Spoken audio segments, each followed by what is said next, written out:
Hey, we are live in theory. If you're just joining me, which you may be because you probably just joined up, here's how this works.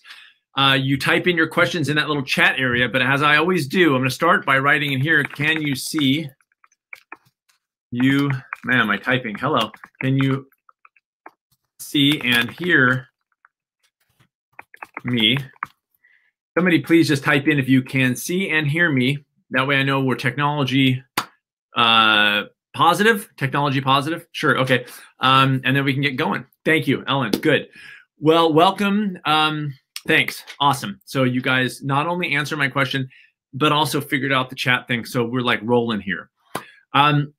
So for many people here now and joining up probably in the next few minutes, because there was more than are here now, this is your first week of the Small Steppers 2-week introductory, or maybe you're a part of the 12-week program. Either way, fire questions away. I usually start by talking about some things that I'm thinking about these days with regard to the program and my approach in general. But just fire questions away, and as you do, I'll put them up to show you guys which ones I'm addressing. These will be archived. The live Q&As will be archived in your member area afterwards in case you want to rewatch something or whatever for other people who couldn't make it, etc. Even if you're just joining, questions even by members who are in 11 weeks are going to be relevant to you. It's this long-term, long-view process of this program that I keep coming to time and time again. This is about pulling the reins back a little bit and halting the behavior in many people that come to this program, which is, the yo-yo dieting, trying these things time and time again, not being able to stick with them. This is doing, in a sense, in many cases, less in the beginning so that you're doing it longer and forever as long as you want. So it's a very different way to approach things. It takes time. I can conceptually describe and explain my approach in a half hour, 40 minutes.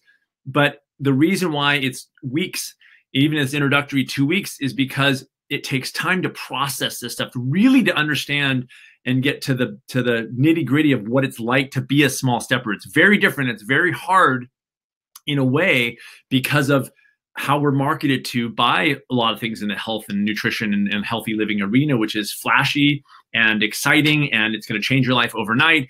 And it may change your life overnight. It's just that the chances are your life's going to change back very soon afterwards. So this is stopping all that. This program also, one of the unexpected responses I've gotten from many people who've run this program is that they're not beating themselves up anymore, or very little, or they're not giving weight to that language that they hear in their heads and they've been hearing it for years. I'm a failure. I can't do this. I'm fat. I'm ugly. And this halts it. Not because any small stepper tries to stop that language, but because we're too busy doing other stuff to treat ourselves well. And slowly the negative language that we hear, and it sounds like us, but it's not really us, you'll know what I'm talking about later on, starts to get shoved aside a little bit. What I was thinking of today, and probably what I'll talk about in an upcoming podcast, is how this approach is a strengthening approach. You are strengthened by it because you're not only defining for yourself, and this is the key about the 2-week introductory thing. This is what you will get done in this 2 weeks, and it is huge, which is the first task. If you haven't watched that first video yet, you will soon, I hope. And it's crafting that first task, which is easier said than done. I mean, easier said than done. So again, that's why I've got these live Q&As. That's why you can email support at smallsteppers.com. And you can ask questions about that first task. It seems like, oh, okay, I get it. But anyway, back to this. This is a strengthening process. Why? Because you are acting along with thinking. You're not just thinking and then not getting to something, or just acting and not thinking, like a diet where you're just acting but not really doing the thinking that it takes to really make these changes. It's both. It's thinking and acting. And that process strengthens and emboldens us, and it gets us used to taking care of ourselves in an entirely new way. I was thinking about quick fixes as being very weakening. Like, you do a diet and you lose the weight, but then the chances are almost 100% that you're going to gain the weight back. I use diets as an example, but it could be anything that you started and wanted to continue but didn't because you took on too much or whatever. And you're going to learn about this in the program. But it's every time you get a hit like you do something and then you so-called fail. I argue that you were never set up for success anyway. So it's not failure. It's just, let's change the model so you can actually succeed. But every time you perceive that you failed, you weaken. It's like another notch out. You're just like, oh man, over time, it's just like, my best clients when I was working with private clients, and probably the best members in Small Steppers, are people who've just are done. They're done. They're done quick fix. They're done dieting. They're like, I'm exhausted. I'm exhausted from trying and failing, doing this thing, getting all excited and then not keeping it going. And they're exhausted. They come in kind of like, and then I'm like, okay, glad you got that out of your system. Now let's start being adults about this and actually do it in a way that is truly long-term. That goes for food, exercise. People, they know I'm a nutritionist. They heard me on whatever things and they go, okay, so, but I already eat well. So do I need Small Steppers? I'm like, first of all, I'm not going to say whether you need it, but second of all, this has nothing to do with food. This is an approach that can be applied to food, but it can also be applied to exercise, creativity, socializing, any number of things that you want to change or adjust in your life to improve your life. You can come at it as a small stepper. It all starts with you understanding your ideals, what you stand for, what your values are, asking that hard question. That is the first task. What would my ideal life look like? I just had an email 2 days ago from a member who said, she was having a little issue, hard time with the first task, which happens. And she said, so there's things that I'm writing down and I don't like, I don't want it. Like she was talking about exercise and she doesn't really like exercising. And so, but she wants to exercise. So she doesn't like it. So that's just going the first task that she doesn't like it. And I'm like, well, wait a second here, because this is how complicated this can be. The question of your ideal life is simply not based on how you feel in the moment. How we feel in the moment is based on kind of what we're actually doing in the world. The first task is shutting that out for the exercise of it, shutting that out and saying, assuming I'm living my perfect life right now, not knowing what I'm actually doing, but assuming I'm living my perfect life, what does it look like? And that's what the question I posed to her. Do you exercise and enjoy it in your ideal life? Then that's what goes in the first task. She was still drawing on her experience with exercise in the world, which could be, like many people, doing stuff that they don't enjoy, forcing themselves to go to a spin class when they don't dig it. There's a whole bunch we get locked into these like ideas of what exercise is so much that we stop liking it and we willpower through it, that we burn out and we feel like a failure. I'm saying, let that go for a second during the first task and say, what is it? What do you do in your ideal life? Present tense, not I will, but what do you do? Well, I eat well most of the time. I don't sweat it when I don't eat a meal that's perfectly healthy or whatever. And again, I don't put words in people's mouths, but that's what this is about. I exercise most days. I dance in the living room, or I take ballet, or I take a dance class, or I go bicycling with friends, or I take a light walk in the morning. In my ideal life, it could be completely opposite of what you're actually doing. We are so often defined and define ourselves by what we're doing that it could be completely in conflict with who we actually are. I'm a binge eater. Well, are you happy being a binge eater? No, I can't stand it. Okay, well, who's the I that can't stand it? That's the question I ask. Who is the I that does not like binge eating? Because that's actually who you are. The way to look at it, in my opinion, if you want to make a change in it, is simply to say, I have not been behaving like myself. When I binge eat, that's not representative of what I stand for. I've got to discover more about that person. Then comes the steps list. Then comes the action associated with that thinking, which is, okay, the exercises and tools to minimize the times that you binge eat, meaning things like, listening to music for 5 minutes before you eat. I've had a client actually do that. I had a client who would walk around with and listen to an audiobook for 5 minutes before she would eat. And lo and behold, it was just enough to bring in enough awareness that she stopped overeating, not by battling it out, but just coming out, being aware and sitting down and being more like who she is. And she wasn't a binge eater. So she would eat and be aware. We binge eat when we're sort of out of our minds, right? So if we can come back into our minds, there's a better chance that we're going to behave more like who we actually are. But we can't do that until we know who we actually are. That's the big ticket item here. That's why I've said time and time again, this program, it ain't sexy, it ain't flashy, it's just real and it's effective. That's the difference. But I don't have yippa-da-da-do, 10 pounds and results and da-da-da-da. This will change the way that you think about your life and about how you take new things on. Perfection goes out the window because it's not a I'm going to get there. It's just a practice that you begin. There's probably going to be times that you take on too much and burn out. But over time, you're going to learn and do things differently. You're going to be more aware the next time you go on a diet, potentially like, and less judgment about it, less like I'm a bad person about it, more like, okay, I saw that trigger thing happen when I started to get too excited about something. And I can see that in my past, when I would get that excited, that's leading me to burnout. Let me take a few steps back. And even though the diet says I should eat this on day 4, I've got something going on day 4. I ain't doing it because I'm in charge. So let me do a little less. So in that sense, it is strengthening, because I believe that the more you act in line with your own values and standards, the stronger you are as a person. That's a belief I have. And that when you are constantly pulled by the marketplace or family members or in directions that aren't representative of who you are, it's a weakening. Our souls are weakened. We're just like exhausted, and it doesn't feel good. It's more stress. And the more stress we feel, then that leads us to even more unhealthy behaviors, because we're just overwhelmed, and we all are, including me. It's only a question of, can we tip the scales a little bit more in our favor? And I'm not going to promise for myself or otherwise that all overwhelm is going to go out the window. That's ridiculous. But if you're managing to negotiate your life more successfully in the context of that overwhelm and knowing how to head it off better, you win. You're winning. You're winning the race. If you're lost in the overwhelm and it's like taking you down and preventing you from living the life you want to live, you're losing. So let's win and understand that it's a task and it's difficult. Dig? Hard work. Okay. That's my tirade. You guys. So, any questions? Bring it. If you're just new, like you joined, I'm getting people especially from the No Meat Athlete bundle thing. You may have just joined yesterday or today even. Ask questions. You can ask. You don't need to assume that you know how this thing works. If you want to know what you're going to expect over the next 2 weeks, ask. If you are confused already by the first task, ask. It's good to know, because you have to remember that all the questions you ask now are going to get archived, and some new member down the line is going to watch one of these archive videos and go like, oh, cool, my question got answered. So, yeah. So rock and roll. Type your dick-a-dick-a-dow. Get in there, and I'll answer. I'm gonna hang. You guys are gonna make me wait and get all uneasy and awkward. Come on. Nobody has a question? I'd like to know what to expect over the next 2 weeks. Okay.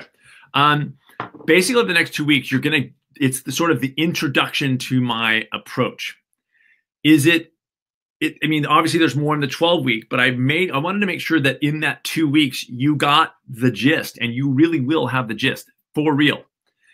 You're going to see a weekly video that's going to get unlocked at the beginning, the first day that you sign up. You should have gotten that already. The password, if you don't know, is above the video. So it's not your password to log in. It's the password of the video. I think it's small steppers, literally. Okay.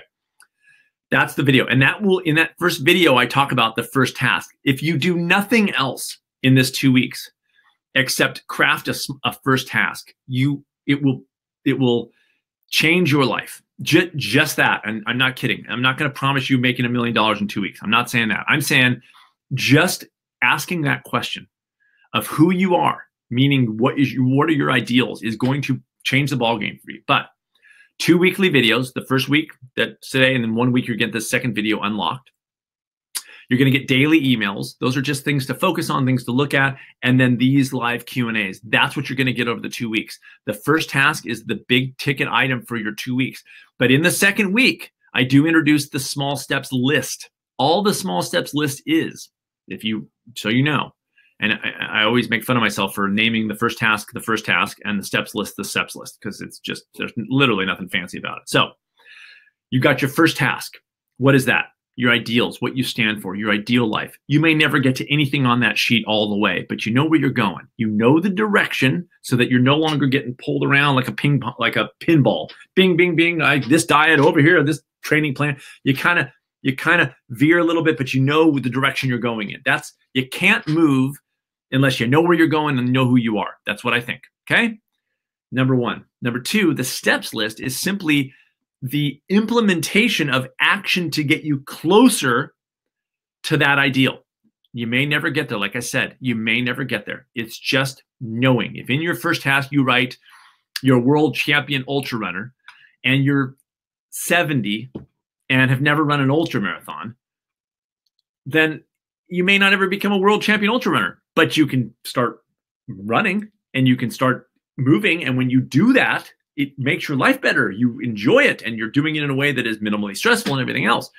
The small steps list, which you can, by the way, there's 2 downloads in your member page, in your member sheet, in your member site page, the first task and the steps list. You don't have to download either. You can use a piece of paper to do either, but it's kind of cool to just kind of have those, and it's sort of separates you out of the world and keeps you sort of focused in a little better, maybe, or not, doesn't matter.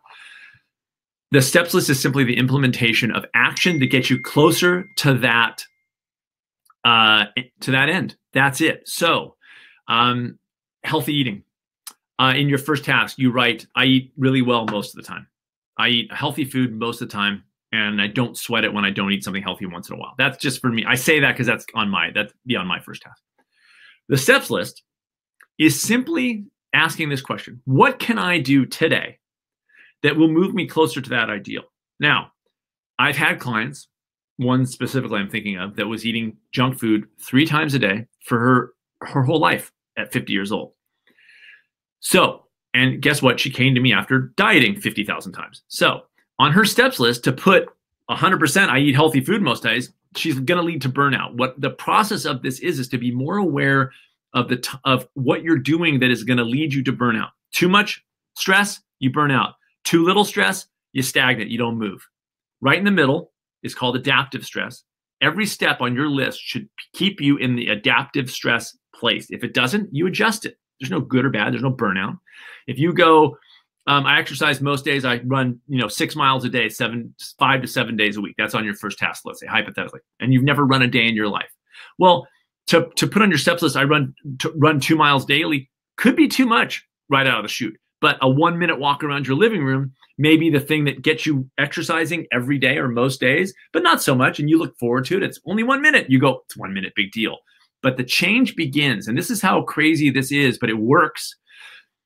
What you're going to hear potentially from people, and I always recommend, don't talk about this with people because it's just exhausting. They don't know what you're doing, and they're going to say, 1 minute walk, that's stupid. What's that going to do? Well, what it's going to do is build the beginning of your behavior of exercising most days. Is it 6 miles a day? No, you're not there yet. If you push yourself to get there too fast than what you're ready for, you will burn out or get injured. Guaranteed. If you begin with a 1-minute walk around your living room, or if that's too little, a 10-minute walk outside, this is on you, not on me. This is why I don't write people steps. I'm not a health coach that goes, you're going to begin with a 30-minute walk at zone 2 heart rate, because I learned early on as a nutritionist that when I handed people what to do, they burned out because I wasn't working with them so that they could be empowered to figure that out for themselves. I fail if people are looking to me to guide them into the particulars. I am guiding them into the system of how to manage their own lives. That's when I succeed. If I have to manage your life, I fail. I make a lot of money, but I fail, and I don't want any part of that business. What I want you to do is leave and be able to manage your life. You need 2 things to do that: a knowledge of what you want your life to look like, and how to maintain your stress levels so that you are keeping your stress low enough and high enough to continue growing. So the 1-minute walk around your living room turns into a 5-minute walk around your living room, turns into a 10-minute walk outside, turns into a 10-minute walk jog outside, turns into a 20-minute walk jog outside. You see where this is going. Turns into 20-minute walk jog during the week and a 30-minute on the weekends. And it's just this whole thing. You'd be like, no problem. You add a minute here, you add a minute there. Never overwhelming. You think, okay, I'm ready for this. I go from 30 minutes to an hour a day. But after a couple of days, you go, whoops, I kind of was dreading this. It's kind of a nightmare. And you listen, you go, that's that dread. You bring it back down. And small steppers know how to do that. And we know that that's not failure. That is actually success. Doing less can be very successful. If you do less, in other words, to keep you moving, you do a little less to keep you from burning out. That's success. That's you being in control of your life. That's what this ball game is about. And it's very, very difficult because it's not how we've been trained our whole lives. It's not how we're sold. And it's not what we talk about at work when somebody magically loses 80,000 pounds in 2 weeks because they took some pill, and we're jealous and envious. Man, wouldn't that be nice? Except for that chances are in 6 months you're going to gain all the weight back and then some. And I don't even care about weight. I really don't. I'm just saying, look at the tagline on Small Steppers: watch your life, not your weight. This is never about the particulars of weight or heart rate. This is about you negotiating your life and managing your life to the ends that you create for yourself, to the goals that you create. That's that first task. It is your goals in a sense. I want you to think about it as who you actually are, because that's what I believe. So I don't want to be like, my goal is to, I want you to be like, no, I am this. I am a person who doesn't binge. That's me now. The person I've been acting like ain't me. I got to behave more like myself, because this is nuts. I've been, last 20 years, I've been binge eating. Who is that person? That's nuts. I don't binge eat. So I've gotten in the habit of binge eating, but it ain't me. So let me figure this out. So yeah, how was that? That was a long answer, Ellen. I'm sorry. Okay, first Christina, then I'm going to go to Ellen.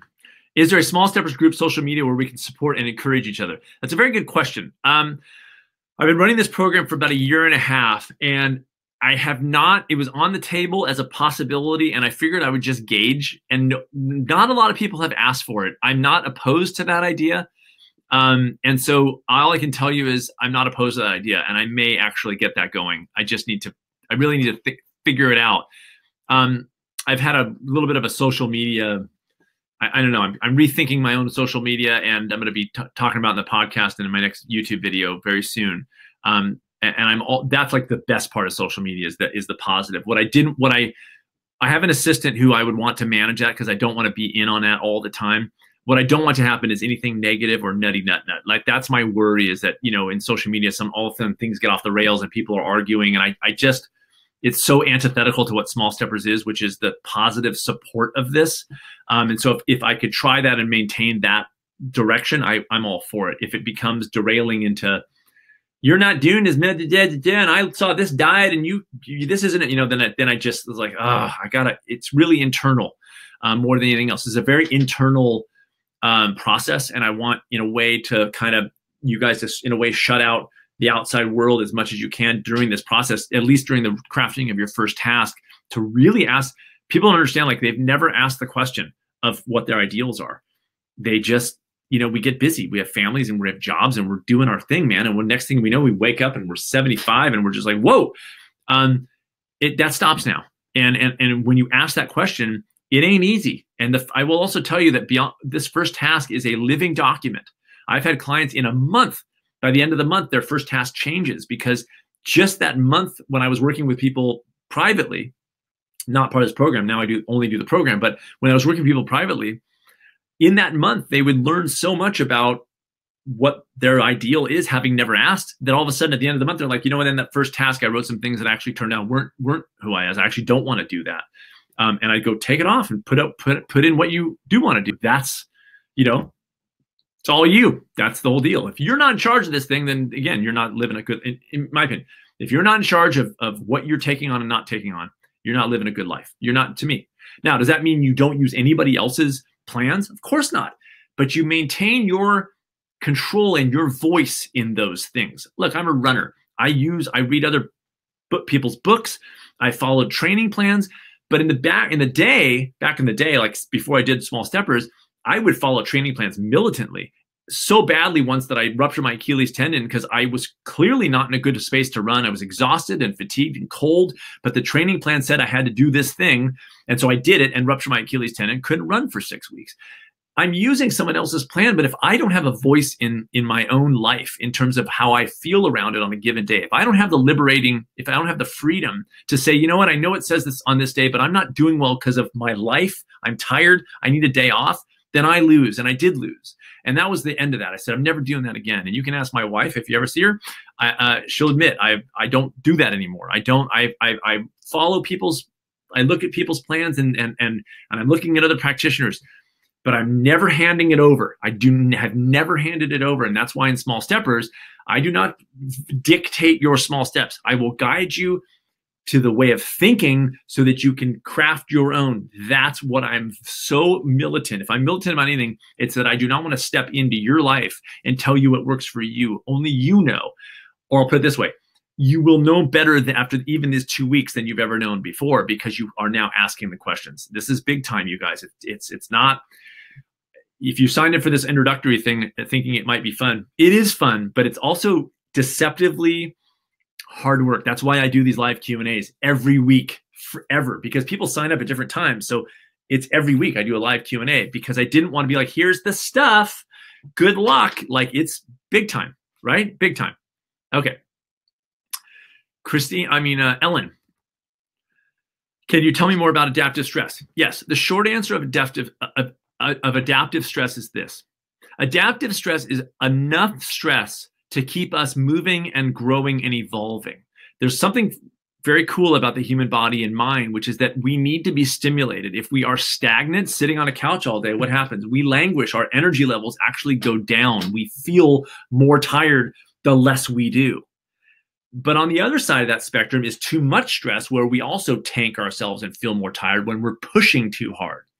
The adaptive stress area is this nice little place that allows our body and mind to grow, and sort of we push a little bit and then our body and minds catch up, and we push a little more and our bodies and minds catch up. The place I learned this the best after my first book came out, so I had already understood the small steppers thing, but when I really focused on the stress of this, the stress picture, was when I was training for my first ultra marathon. And I'd always been a runner a few miles, never like a competitive runner, bad runner really, but I mean like a runner, just a few miles, recreational. But I always ran like an 8.5 minute pace, 9 minute pace. That was just kind of my deal. Well, I trained for my first ultra. Now I'm doing longer distances than I've ever done. And my coach, I worked with a coach for 2 months, a guy in Indiana. He was inexpensive, and he said, here, kind of use this thing. And he's taught me two things. One, if I called him and said, hey, listen, this happened where I had a speaking thing in Wisconsin. I said, I'm traveling to Wisconsin. He goes, oh, cool. Let me change your training plan. I went, oh, these are changeable. That's kind of cool. He just goes, oh, you're okay. Well, what can you do? And I said, I can do this, and okay, let me change that. I was like, oh, that's awesome. So that was the last time I followed a training plan. I was like, you change it, right? But two, he said, slow down. Slow down slower than you've ever run. You go, my body was attuned to run 8.5, 9 minute pace for 3-4 miles. I'd been doing that for years. That's what I did. I was okay doing that. But now if I'm running 10, 20 miles, 22 miles at a 9 minute pace, I ain't doing it. First of all, I ain't making it. Second of all, I'm feeling exhausted and I'm not recovering well. So I slowed down. I'm not joking, to like 11, 12 minute pace. I was running so slowly. It was weird. It was hard. I had to look at my watch to make sure I was going slow enough. But what that did was allowed me to run. All of a sudden I'm running 10, 15 miles. I'm getting home. I'm playing with my kids all day. It's like I haven't run. I pull up my car, get out after running 15 miles, and I jump out of my car and I go inside. My wife's like, did you run? I go, yeah. Like, it was weird. Why? Because I lowered the stress level to keep myself in the adaptive stress place, and was able to allow my body to deal with what it was like to be out for 15 miles. And I didn't go right from 4 to 15 miles, but 4 to 7 to 9 to whatever it was. Each time slowing down enough to allow my body and mind to adjust and recover after that run. I have simply applied that to all areas. If we can keep our actions with regard to things that we want to put into our lives that make us feel happy. I mean, I wasn't training for an ultramarathon to make myself miserable. It was a challenge and I wanted to do it for fun. So if I kept myself in an adaptive stress place, I succeeded, which I did. And I didn't succeed because I ran a 7-minute pace and won the race. I succeeded because I not only trained and finished, but I did it incredibly well and did not get injured or sick, and I've done 6 more. So it's just a matter of keeping. So, but here's the trick. The trick is, how do you know when you're either too much or too little?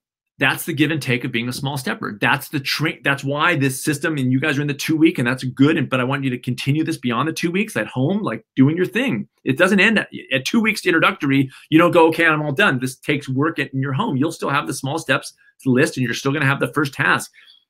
Keep working through those with the tools you learn even in the 2 weeks, which is to get very knowledgeable about when you're feeling too stagnant or too stressed. And when you are, you simply adjust. And that is the power and strength that I just opened this live Q&A up. That is the power and strength of this. That when you feel like you're going too much or too little, you know better over time.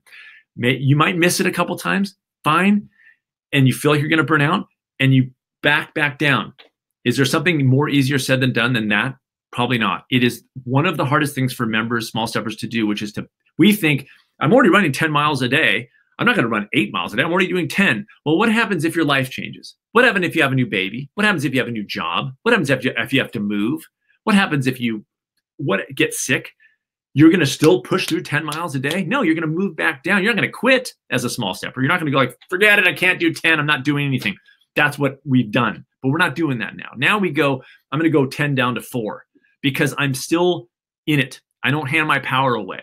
I'm in it. I'm going to run 4 because I'm in charge of my life and I like running and it makes me feel good. I just can't do the 10 because of all this other stuff, but I'm still going to do 4. I'm still going to do a treadmill in my house for 20 minutes. That's what I'm going to do. And that's the power of this. That is the strength of this. So the adaptive stress is that little area, and the small steppers, the more practice you get at this, the more quickly you are able to know when you have strayed out of the adaptive stress realm and how to adjust back in and understand it's not failure to do less. It's actually success to do less. I just coined that phrase. Success to do less. That is non-marketable. Nobody's going to buy that book. Steven says, hi, Sid. Just signed up last weekend. Can you provide any tips to help with the first task? Not sure what I should be zeroing in. For example, I've always struggled with weight. I do well following a clear meal plan, but once I stop following the plan, I take a step backwards, just wondering where to start. This is why Small Steppers is as effective as it is. It's because of exactly what you're talking about, Stephen, and you're not unusual. This is the deal. You're welcome, Ellen. Thank you. It was a great question. I mean, great question. So, Stephen, you are, here's what's weird about the first task. Imagine, I'm going to say this because I said it in the video, but just bear with me. Put a thing over your head, a shroud, if you will, and you have no idea that you have struggled with weight. You have no idea that you followed a meal plan before and stopped following a meal plan and all the things you wrote. You don't know, pretend you do not know any of that stuff. If I ask you, Stephen, you are living your ideal life right now. You don't see anything that's actually happening, but I'm telling you, Sid, I'm going, hey, Stephen, you are living your ideal life. Describe that for me. That's what the first task is. So I'm going to say something right now, and I'm going to say it hypothetically. I'm not putting words in your mouth. I'm very clear about that. But I'm saying, Stephen, you might write something like this. Hypothetically, you've got to say if this is you or not. I'm not going to say that. But you might say, I don't struggle with my weight. I'm at a healthy weight. I don't think about food that much. I don't follow people's training plans. I know enough about food and nutrition that I eat well most of the time. Or maybe you dig the subject. You go, I can read books about nutrition, but I don't need to follow plans. I kind of eat well most of the time. I exercise most days. I bike ride. I ride bikes around the lake where I live, near where I live. I hang out with friends 3 nights a week. I go to coffee with my friends 3 nights a week because it's just really fun and I enjoy that. I travel 7 times a year. I take a week off 7 times a year because I have a job. I run my own business. And so I'm able to have that freedom, and I can work a little bit on the road, but I'm able to travel because I have that freedom. I live in Ohio. I mean, literally, whatever that ideal is, it feels weird, Stephen. I'm not going to say it doesn't feel weird because as much as I can say, pretend you don't know, you do.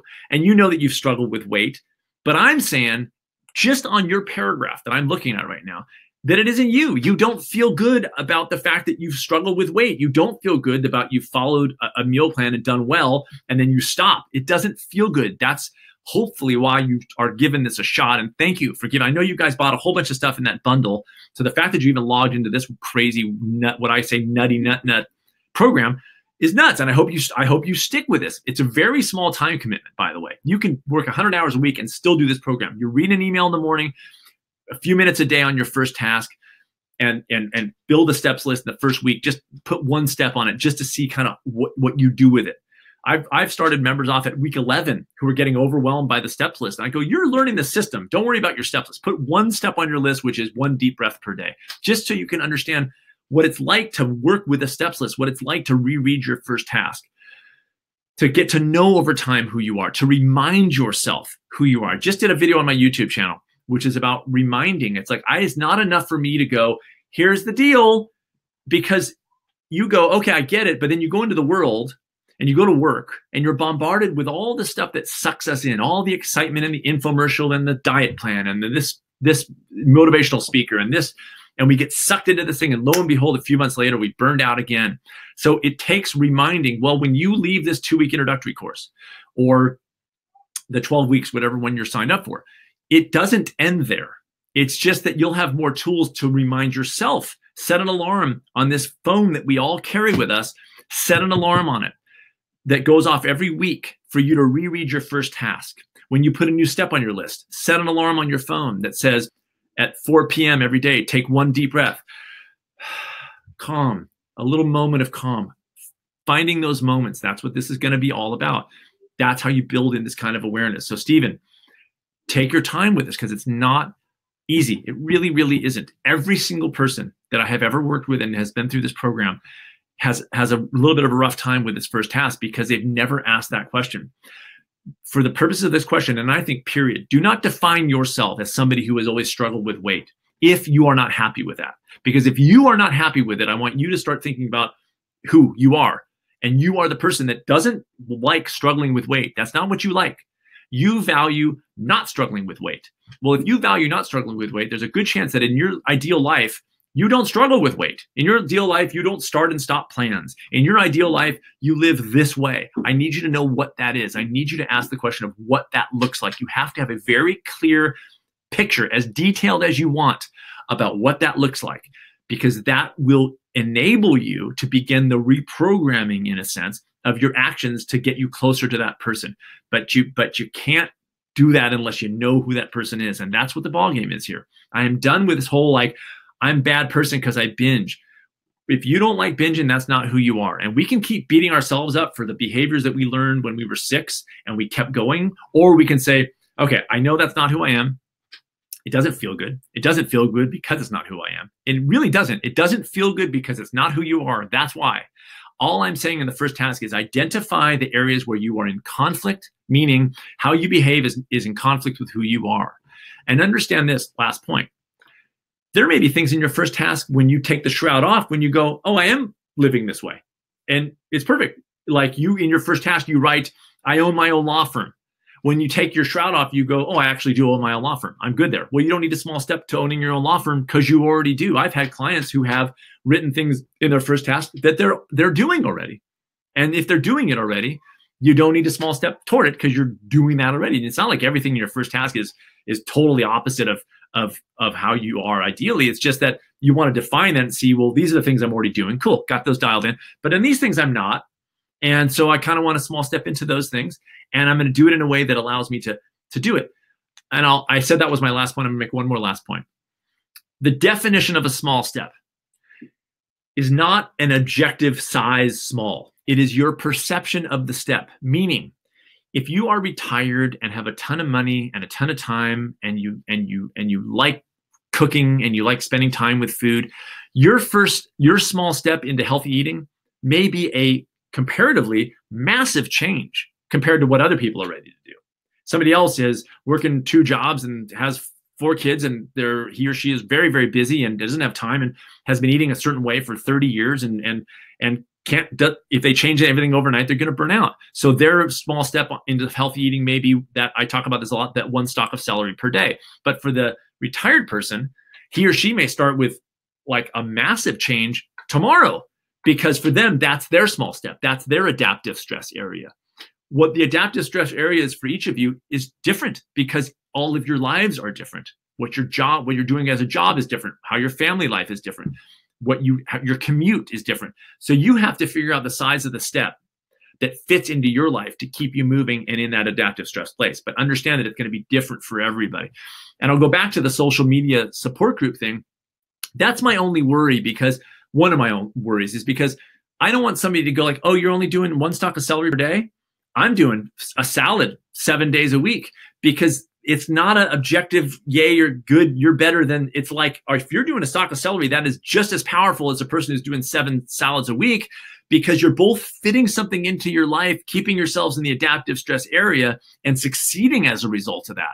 And I don't want that to get lost in what you're doing. It's more about how you're doing it. And in fact, it's 100% about how you're doing it. And so if you start with a pretty small step, objectively, let's say you start off that 1 stalk of celery, just getting that inroad into healthy eating every day, and you are eating healthy every day if you eat a stalk of celery. Is it enough healthy eating to get you to be perfectly healthy? No, but you're eating healthy food. That's a fact. So you're changing your identification about this. You're understanding that I can eat healthy food every day, and that changes the way you think.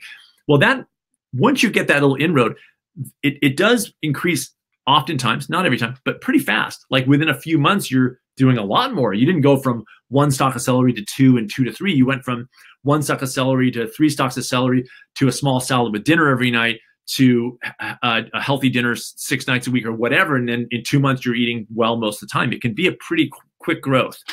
That's the knowledge of this.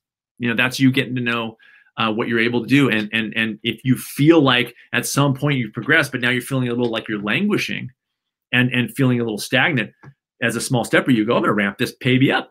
I'm going to ramp it up significantly and see where that goes. Worst case is you take on too much. You go, oops, bit off more than I could chew. Okay, let me bring it back down a little bit. Got it. And you kind of smile and you have a sense of humor about it. And this whole time you're in charge. Isn't that cool? All right. Steven says, this is great. Totally get it. Thanks so much. You're very welcome. So a few more minutes. I usually keep this thing going on for about 45 minutes. And if you're done, if you guys are, a couple of people logged off, they're probably on the East Coast. But if you have any other questions, please let me know. If not, you can let me know that no, and you'll get an email pretty soon announcing the next week's live Q&A. And so I'll hang here. But I hope that was clear. East Coast here, yeah.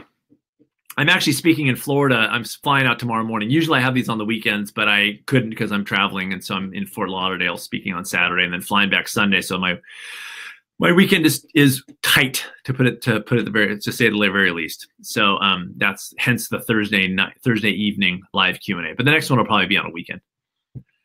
Anyway, all right. Anything else before I shut this baby down?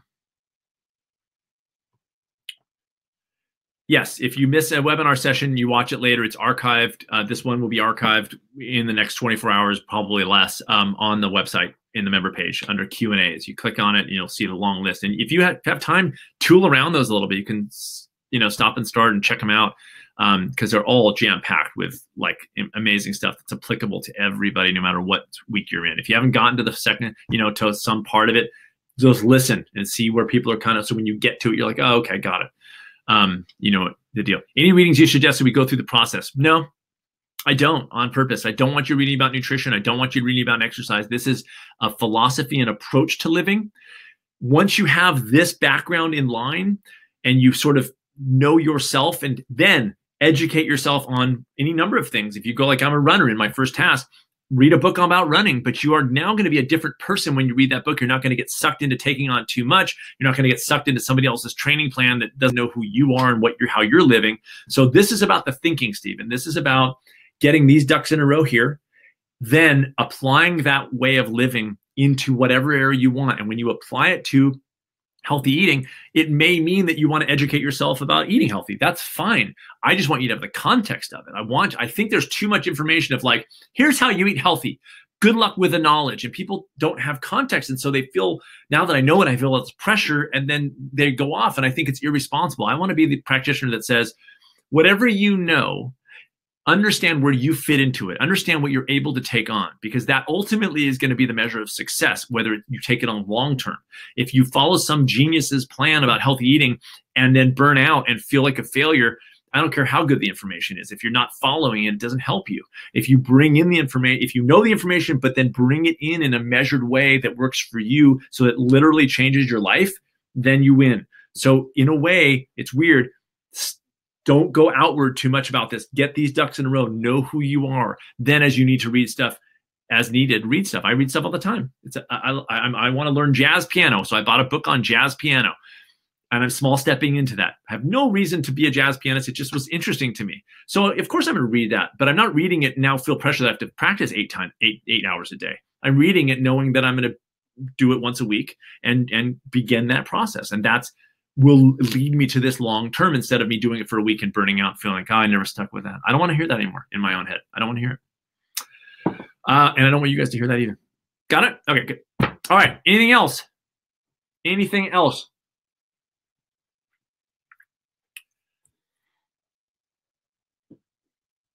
All right. Sounds good. You got it. You guys are great. Enjoy your week and weekend, and you'll get an email next, probably early next week, about the next live Q&A. All right. In the meantime, think about that first task. It's weird. Get some moments of time, 5 minutes of quiet, and just like really picture what that ideal life would be. Just put it all out there. It feels weird. It feels like fiction, but trust me, it's not fiction. It's actually the most nonfiction thing that you're going to do. And that's pretty cool. All right, you guys, enjoy, and thank you for these amazing questions. And this will be archived soon. All right. Thanks.